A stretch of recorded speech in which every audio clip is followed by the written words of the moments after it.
आखातातील या युद्धाचा खवा उद्योगावर परिणाम झालाय। गॅस सिलेंडर तुटवड्याचा व्यावसायिकांना फटका बसतोय। आखातातील युद्धाचा खवा उद्योगावर परिणाम झालेला आहे। सिलेंडरच्या तुटवड्यामुळे लाकडांचे दर वाढलेले आहेत। अमेरिका, इराण, इस्रायल या महायुद्धाचा परिणाम भारतातील एलपीजी गॅसच्या पुरवठ्यावर झालाय। सिलेंडरच्या तुटवड्यामुळे लाकडाची मागणी मोठ्या प्रमाणामध्ये वाढल्याने लाकडाचे दरही वाढलेत। याचा मोठा फटका उद्योगांना बसलाय। खवा उद्योगावर याचा थेट परिणाम होताना दिसतोय। याचाच आढावा घेतलाय आमचे प्रतिनिधी हेमंत चापुडे यांनी।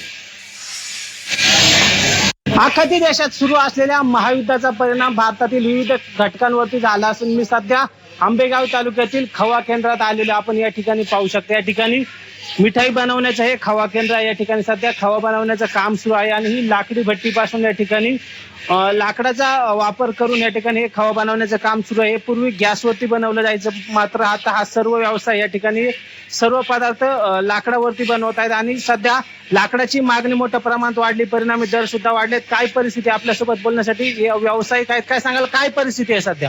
सध्या लाकडीचा तोटा झालाय, त्याच्यामुळे ना सगळे बाजार वाढत चाललंय। आता हे बाजार वाढले तर मिठाईचा रेट वाढवायला लागेल। मिठाईचा रेट वाढला का तर गिरायकांचा त्रास होणार आहे। गिरायकांना घेता येणार नाही एवढं महागाचं, एक प्रॉब्लेम तर त्रास चाललाय गॅसच्या टंचाईमुळे। आपण गॅस टंचाईमुळे तुमच्या व्यवसायावरती परिणाम झाला, परिणाम आता लाकडाच्या किमती कितीने वाढल्या? ठीक 10%, 10-12% रेट वाढले।